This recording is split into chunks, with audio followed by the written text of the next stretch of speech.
Hey everyone, thanks for watching the OA Cheddar mini course on Amazon to Amazon flips. If you want to know more information about who OA Cheddar is and where you can find these premium Amazon to Amazon flip leads, click the link below to go to our website or join our Facebook group. Links are in the description below as well as on the video. Thank you and enjoy the video.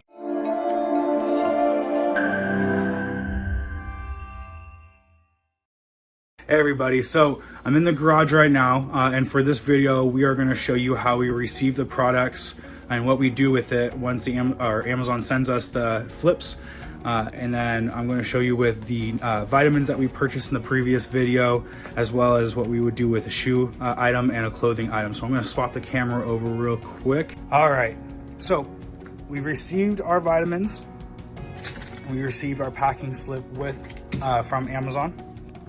What we normally do, guys, is on our prep table, we lay the products out like such.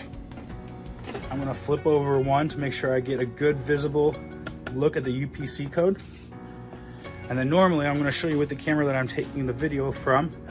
We would come above the product just like this, and we would take a picture just like you're seeing right now. And the reason why is because I can zoom in from that picture and I can see the slip, the UPC code, and a clear picture of what the product is. That is how we would handle receiving products like vitamins or anything with UPC codes. With shoes, it's a little bit different. We take the shoes out of the box. We inspect the shoes to make sure there's no scuffs or any damage that we need to address right here.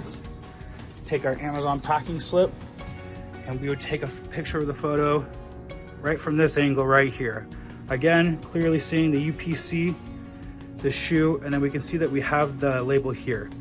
I'll also come back over from our bird's eye view and take a picture just like this, so that way they can zoom in on the packing slip to see the order number and where we bought it. All right, guys, with clothing items, what we will do is we will actually remove the items out of the poly bag, and there's a couple reasons why we need to do this. We want to make sure we cover up this UPC with our label, so that way this doesn't accidentally get scanned in at FBA. And then also what we want to do is we inspect the product. So Charles has already unfolded this and he's done a visual inspection to make sure there's no tears or stains or anything, so there's no surprises for us. And what we will do is we will lay out the product just like such, and again we will take that bird's eye view photo, and then we'll get a little bit closer one where we can get the UPC clearly in the picture, as well as the receipt from Amazon showing where we purchased the item.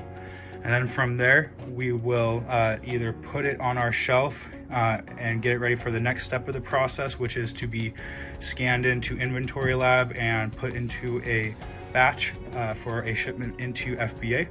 And from there, guys, I'm going to hop onto my computer and show you how we process those. After we process those, we will polybag the clothing items as well as the shoes. We will make sure that we put them back in the box and put a big rubber band around them to make sure the box is secure. And then essentially from there, just putting our labels on and sending it into FBA. But we're going to hop onto my computer right now, and I'm going to go over how we set up our SKUs and our prices in our Inventory Lab account. All right, I'll see you there.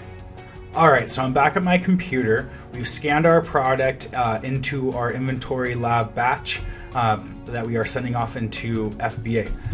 So I'm going to go over here real quick and put my quantity in, which is 4.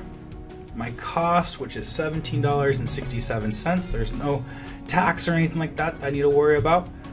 And I'm going to come down here. I can put a purchase date in if I choose to. I'm not going to for this video.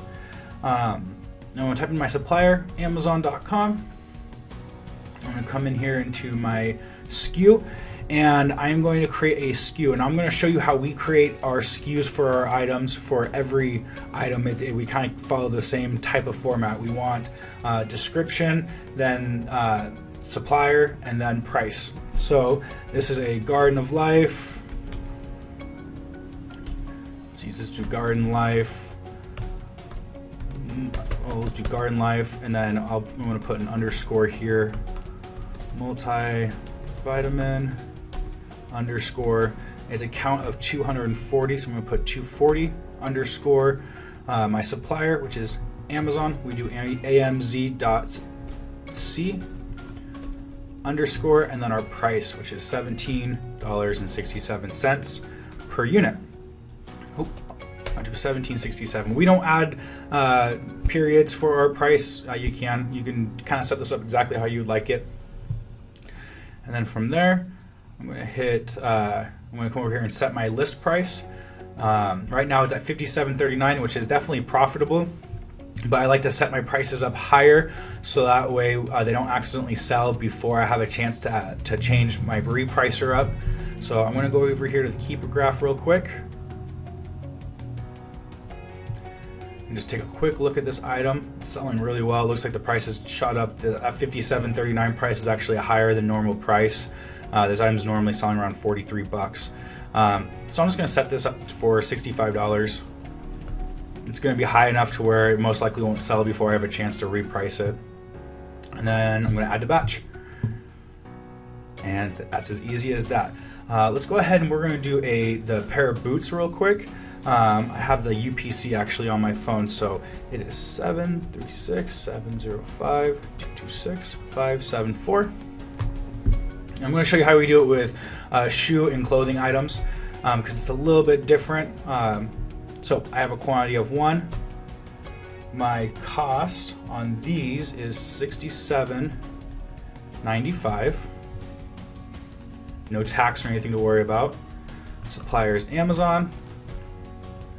I'm going to come over here to my SKU and I'm going to do Sam Edelman underscore. I'm going to put the size now, which is 9.5, and I also do the color of the item, black underscore my supplier, which is Amazon,